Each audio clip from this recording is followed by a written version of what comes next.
This is a part of oil painting that sucks.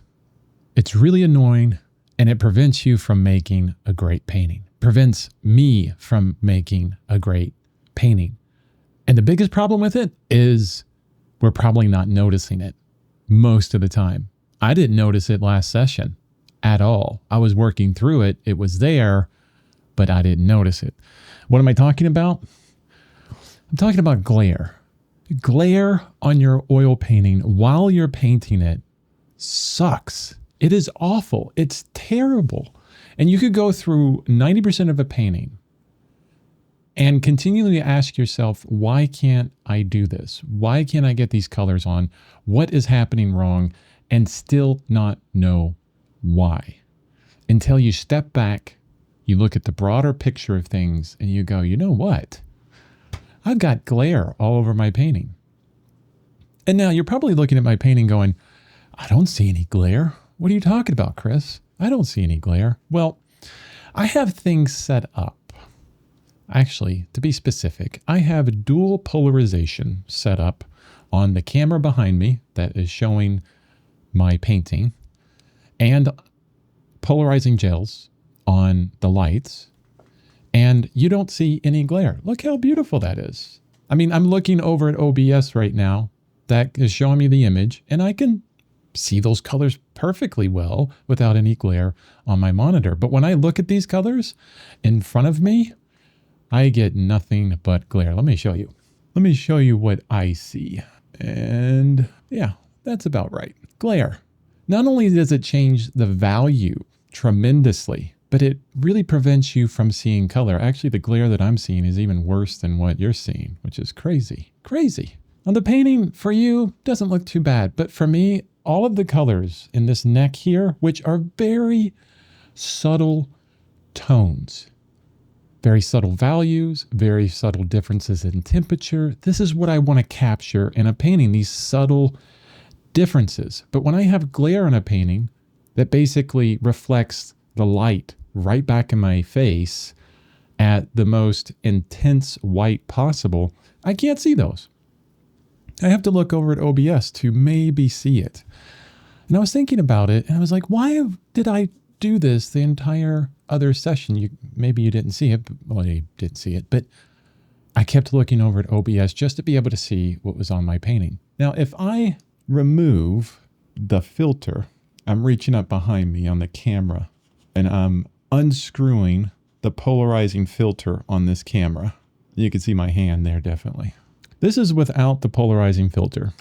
Okay, so it's not taking advantage of the polarizing gels on the lights.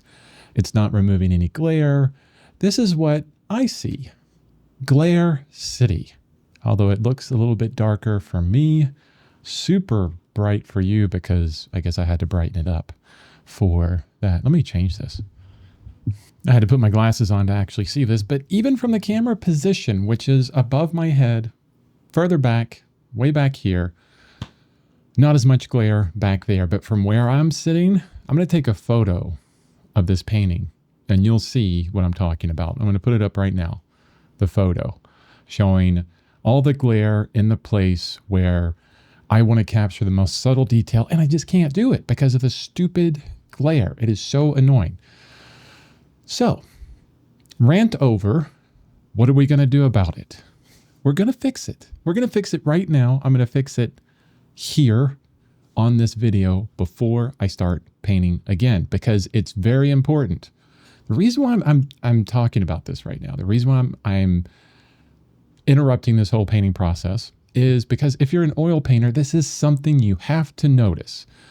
You have to see the light that's on your canvas and understand if there is glare or not. And you're like, of course I'll be able to see it. No, a lot of times there's lighting conditions where you won't notice that things are causing you issues that you don't even recognize.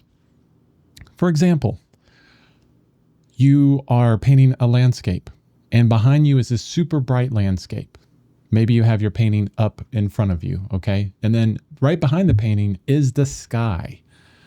All of that intense light is hitting your eyes and the painting looks super dark. You can't see the painting.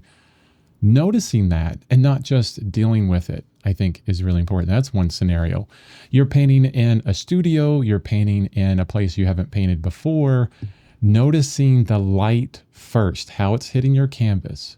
Is it causing glare? Is it blowing out your canvas too much? Is there backlighting behind your canvas that is changing like how you see the canvas so it's basically silhouetted?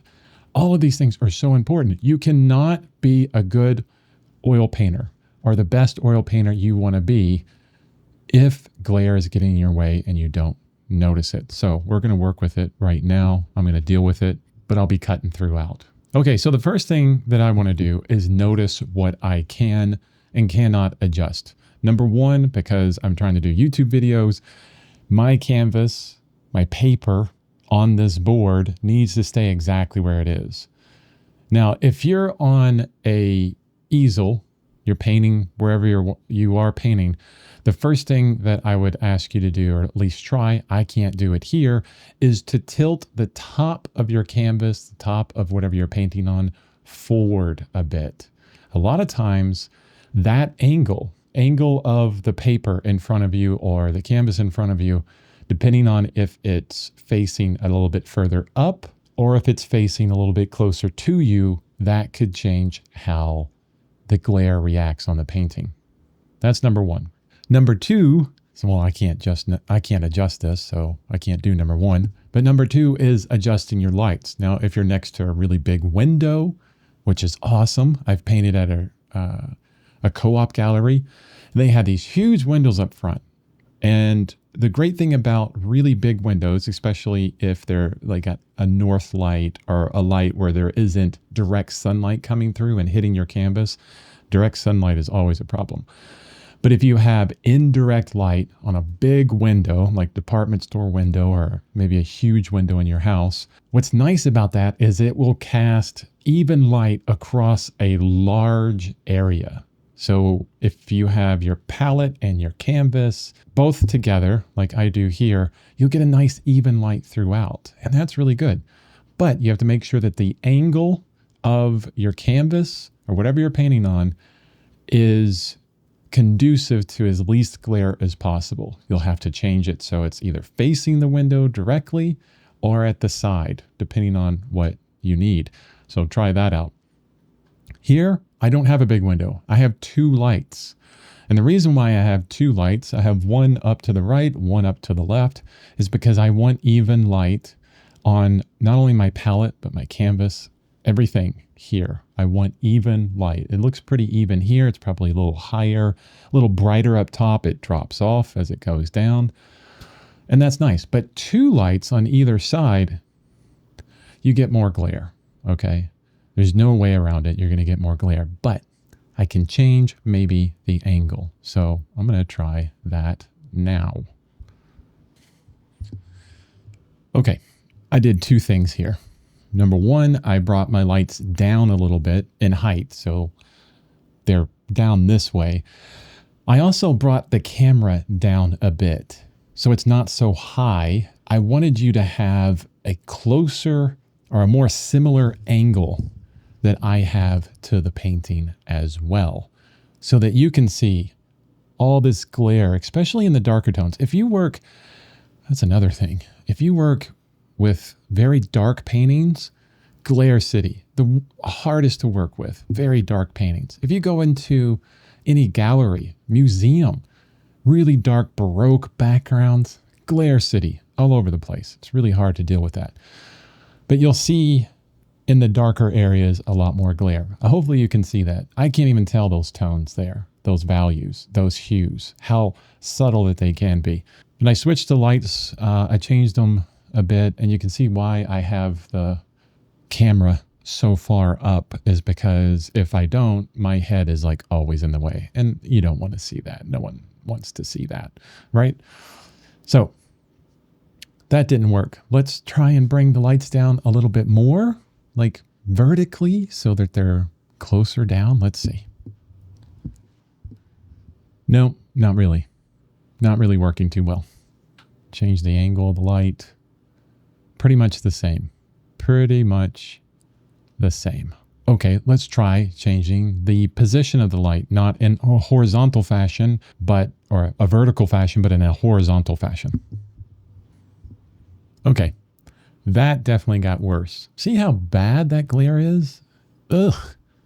There's no way you could make a painting with that. Not only do I have tremendous glare on my canvas, but I have ridiculous amount of glare on my palette here because it reflects. It's a glass palette. I'm basically looking directly in the light there. So not only do I have glare, but I also have something blowing out my retinas, so I can't even tell values whatsoever. What did I do here? I brought the lights out away from my drawing table, and they're more at kind of like a 45-degree angle. Terrible. Absolutely terrible. Yeah, that doesn't work either. I tried bringing the lights closer to my table again, so they're almost raking across the side of the table and the canvas, and then turned off the left light. Still, no change. Super glare. That's not working. Okay, what's next? I just about moved around everything, okay? And I had to change my drafting table. There was no other choice. What did I do? The angle of the drafting table was pitched kind of back. The top was pitched back a bit, and I pitched it forward just slightly. It's not completely vertical. The top of the drafting table is a bit further back than the bottom, so it is at an angle. But at this position, with the lights all the way up, kind of where they were before, as tall as they can get, okay, I have, to be very specific, I have 2 GVM lights, Great Video Maker lights, and the model is GVM-560AS. Now, the reason why I got those lights is because they were brighter than most GVM lights, and then I can move them around. I've dealt with those lights before. They are LED lights. The size of each one is probably like the size of my head square. They're inexpensive. That's another thing. But it looks like the position that they're in, as tall as they will go, which is about 6 feet up, and as close to the drafting table as possible. And I wonder if I can just zoom and show you this. Okay, here I am zoomed all the way out. Hi, you can see me in 2 places. So the camera behind me and then the camera in front of me. How you doing? So you can kind of see my drafting table. You can see the other camera. You can see my color charts. You can see my big head. You can see my Uribe painting, which is awesome. Everything. But you can see my lights. Here's one light. Here's the other light. I'll show you what they look like. It's hard to speak into the mic when I'm doing all this. Okay, there's one light there.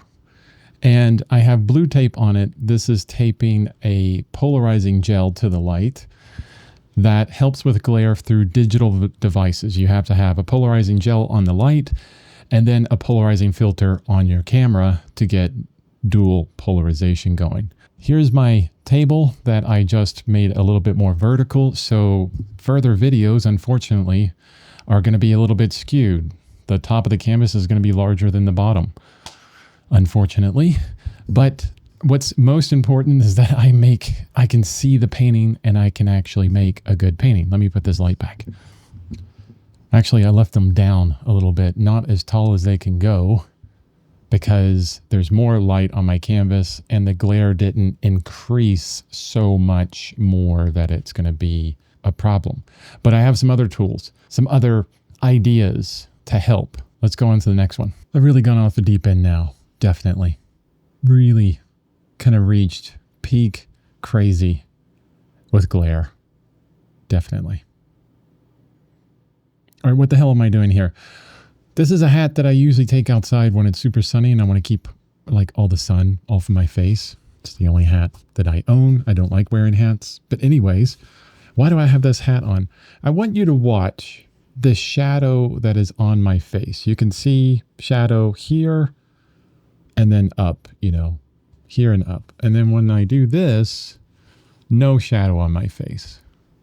Why is that important? Why am I showing this? Well, because even though that those lights are higher up, way up there, both lights, there's still some of that light hitting my retinas, okay? And when I block that out by putting my eyes in shadow and not letting that light come into my eyes, it changes the values, if you could see it because of the hat, it changes the values on my painting. Or at least for me, from what I can see. Another thing to kind of notice, if you're a landscape painter, I would say hats are 100% necessary, or, some kind of shadow to keep that extra light out of your eyes. I'm beginning to be able to see my painting a lot better already with this, but there's still smaller little pieces of glare. I don't even know if I can use this hat in this scenario while trying to record videos, but we'll see, because the most important is that I make good paintings, not if the video quality is like the best ever. That's the most important, okay? Most important, at least for me it is. The next thing, we need to go steampunk. I'm coming to you from the alternate steampunk universe where Chris lives. This is steampunk Chris. And these are my dual polarization glasses. I bought these a while ago. Do not buy these, okay? Do not buy these glasses.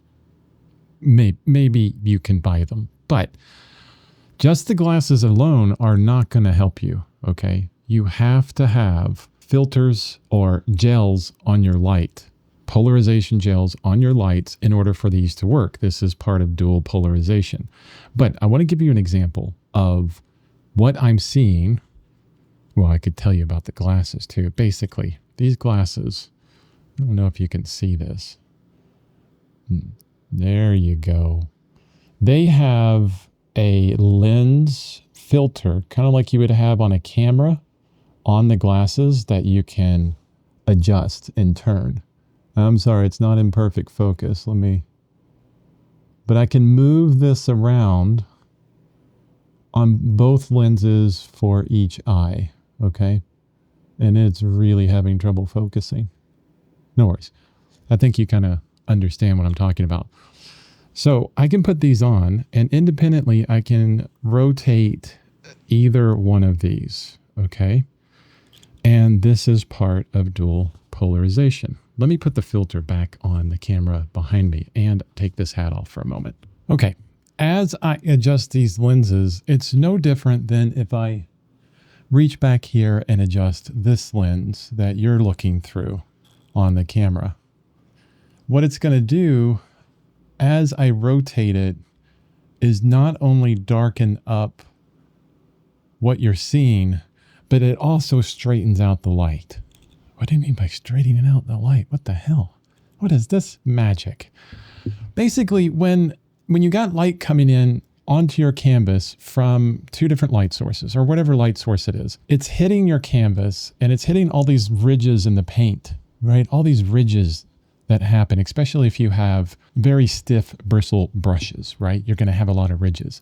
So the light comes in, it hits all those ridges, and it bounces everywhere, all over the place. That's what glare is. When you put polarizing filters on your light, it straightens out that light so it hits the canvas evenly all over. This light is coming in. Then it hits those ridges. It gets kind of bounced in less of those different directions because of the polarizing filters, gels, okay? But then when the light goes through, bounces off of the canvas and then goes through the camera that's behind me, that you're looking at my hand, I have this filter up here that if I turn it a certain way, will either straighten out the light or not, depending on where it's coming from. And you'll be able to see glare basically disappear. And it works really great in digital formats when you're trying to take a photo of a painting. It actually even works better if you only have one light on. Let me see if I can display that better. Okay, even better. So I turned off one light and then I moved my right light, this one over here, closer towards me. So it's like right next to me. It's 45 degrees, maybe 30 degrees, an angle here. And look at all the glare. Look at that. I mean, you can't even tell what you're painting there. It's impossible. There's no way. This is what we have to deal with oil paint. Although I really like the light on me right here.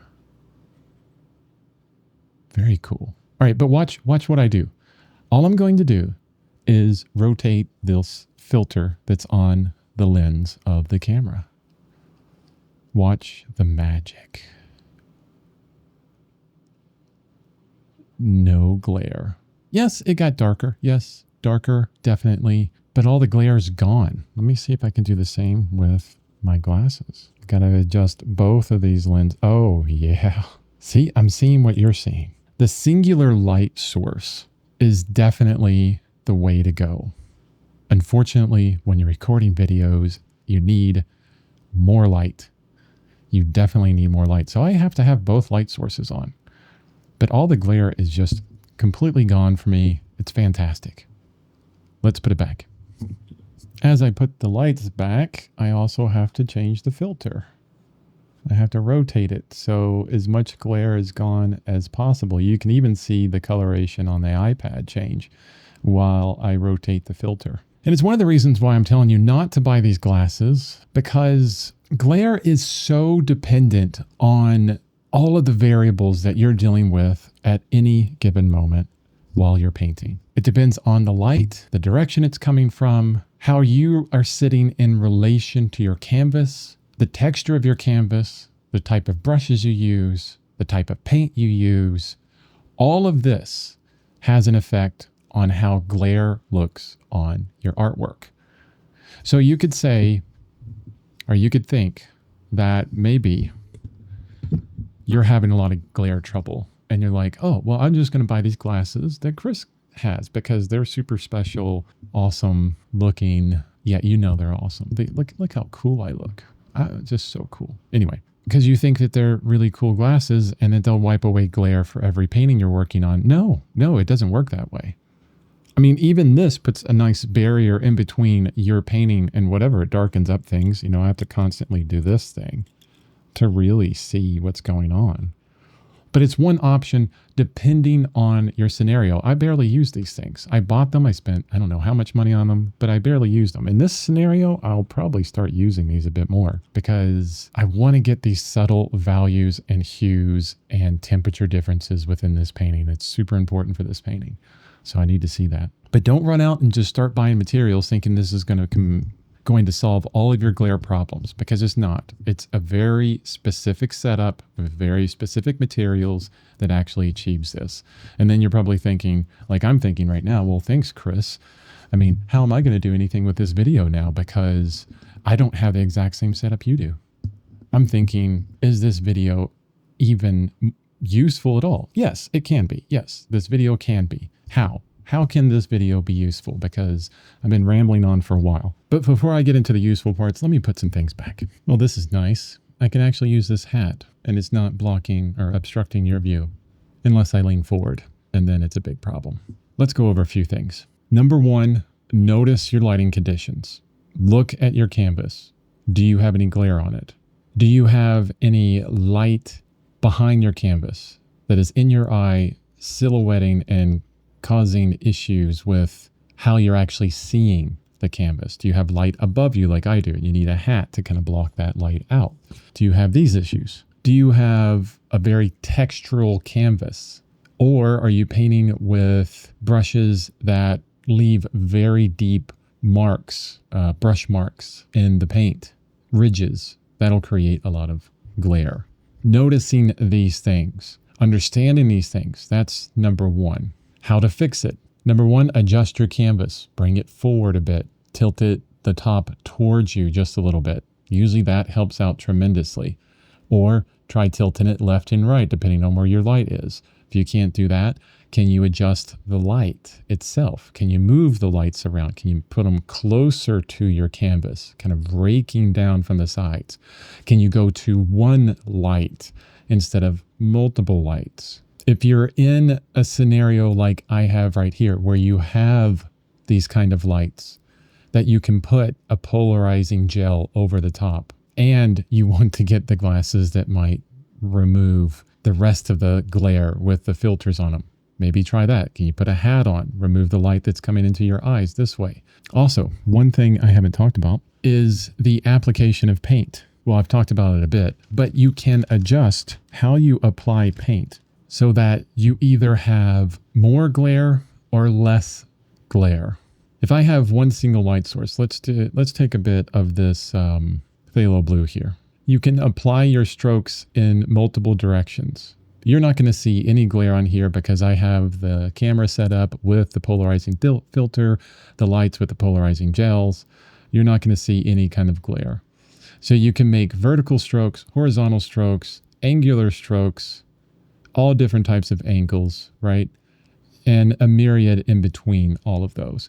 Depending on the stroke direction will cause more or less glare, depending on how thick your paint is and how the ridges are put into each stroke will cause more or less glare. So if that's the case, what you can do is get like a really soft brush, super soft brush that I have here. It's actually a splayed out brush that's really soft. And you can lightly go over these strokes and remove those ridges very carefully. You will change the edges as well. You can see I'm kind of moving the paint around, right? And remove those glary strokes. You can do that very carefully. Super light touch, super light touch. That's especially useful when you're dealing with very dark paints. Black, phthalo blue, raw umber, any mixture between, alizarin crimson, all of these very dark pigments. If you have bristle brushes, you're going to be making all of those marks, right? And you can knock them down. You can knock those edges down with a very soft brush. That can help as well. The problem with that is you're adjusting how you're putting the paint down. So if you want a horizontal stroke to describe the roundness of this neck in some way, and I need that in these areas, changing the direction of that stroke is not going to work. And sometimes knocking down those ridges will change how the edges work as well. So that may not work for you, but it's a possibility. It's a definite possibility. So before I get on to this painting today, before I basically time-lapse through it, because yeah, this has been a long and hopefully helpful beginning of this video all about glare. I know I've talked before about glare in multiple videos, but when I'm dealing with it, I want to show you real life what I'm dealing with and what I'm doing and not kind of mask all that over, you know, with a bunch of editing techniques and things like that to help satisfy the majority of us that have goldfish attention spans. Okay. I don't really care about that. I think I want to show as much real life as possible. So hopefully this is helpful. If you have glare on, well, hopefully, if maybe you don't know, maybe next time you're going to work in your studio and you're painting, that you look at your painting and you go, holy crap, Chris is right. Look at all this glare that I have that I wasn't noticing before. Hopefully I've given you that understanding to recognize first and maybe the tools to fix it in your studio or wherever you're painting. Adjusting the placement of the canvas, vertical, horizontal, adjusting the lights if you can, or moving your easel around if you have, you know, natural light coming in, polarization for your lights and your camera or your glasses, that kind of thing, changing how you apply paint, changing your paint. That's one thing I like M. Graham because for this specific reason, because it's a little bit more viscous. It's moves around a bit more. It's not as thick as Gamblin.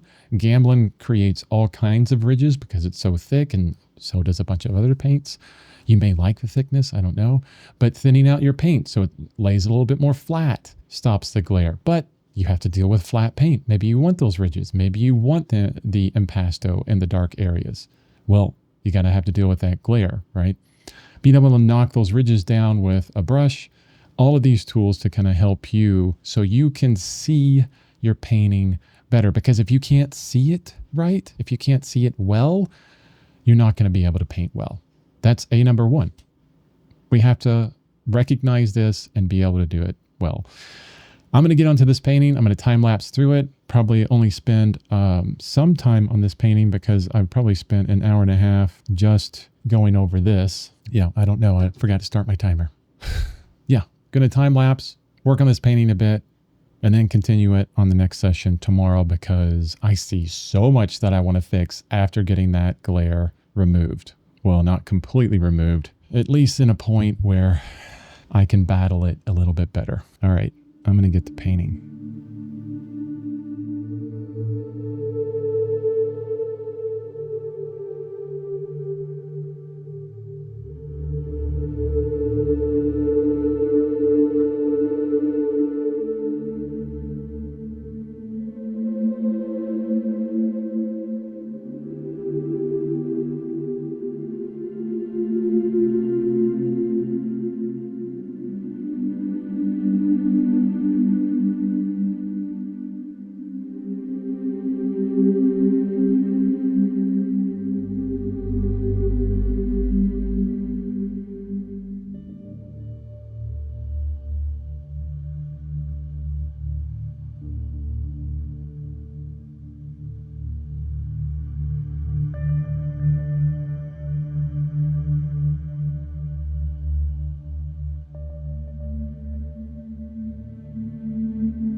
Okay, so that session, that, I don't know, hour or so of painting, yeah, about an hour of painting, was like night and day from the previous session, because I took the time to deal with my lights, to change things up, to deal with the glare, to figure it out so that I could see better. It reminds me of what a lot of artists talk about now, where it's you're not learning to paint, but you're learning to see. And that is actually so important to understand that distinction. Learning to paint and learning to see are two different things. One is a very physical kind of act where you're putting down pigment, you're thinking about edges, the approach, the fundamentals of painting, the physicality of painting. And the other one is learning to see, things like detail, differences in temperature, subtle value changes, learning to see all that there is of the life that we view every single day, and then being able to take his physical idea of painting and then throw that down. But we have to be able to see what we're doing, see our canvas well without the darn glare that, man, oil paint we always deal with. And, I worked with acrylic some, and I'm saying this because I expect some people to go, well, that's why I paint in acrylics. I don't want to have to deal with glare. I remember dealing with glare in acrylic as well. It also has glare. Gouache, though, gouache is fantastic. If you want a paint medium that doesn't have any glare, that really kind of is as matte as possible, that's another medium that you can deal with. One other way that I deal with it is the substrate that I work on, the paper. Lately, I've been covering it with a gray gesso because I like painting on gray. And the gesso that I've been mixing up has been thinned out a lot with water. So a lot of that paper texture is left. So it's a lot closer to the feeling of painting directly on paper rather than painting on gesso. Gesso, especially acrylic gesso, has a very plasticky type feel to it. It's a barrier, and it does soak up the oil paint a bit. The oils in the oil paint kind of pull some of that oil out, but not near as much as just plain paper. So that's also a thing. Really makes everything a lot more matte. I don't have to deal with a lot of that glossy glare that I deal with. So yeah, I'm still talking about glare. Still continuing on with this video. I could talk to you for days and days about everything, and I'm always trying to be cognizant of how much time I spend talking, but it just works out that I just talk a lot about art. I'm sorry about all the rambling. Maybe someone is going to find it useful and helpful. That's what I'm hoping for. But wonderful painting session, because I can see what I'm doing now. I can see these little subtle changes. I can see those temperature changes. I can get in there with the crazy detail that I'm working in right now, which I usually don't work up this much detail in a painting. But this one is calling for it. It's asking me for it. Or more accurately, I feel it needs it. I feel that this painting needs this type of detail. And I can do it. I've done it in the past, so it's not a big deal. Okay, that's it for this painting session. Hopefully in the next painting session, I can finish this painting, because the rest that is left is neckline down, basically. I've pretty much completed everything up here except for the hair. I want the chest, these shoulders to dry a bit, and I want to work a bit on the dress before I put the hair over top. It's a lot easier to have very set paint or tacky paint before putting lines like that over, because there's going to be these guys that I'm going to grab some of those and put them in the painting. Hopefully I can finish the rest of it. I got a lot of dress there, a lot of very subtle changes in value. There's some see-through stuff going on that I do want to capture. Yeah, okay. Thank you so much for watching. If you want to buy my artwork or check out more of my artwork, go to my website, chrisbevan.com, linked in the description below. Thank you so much for watching my videos. Have a wonderful rest of your day. Bye-bye.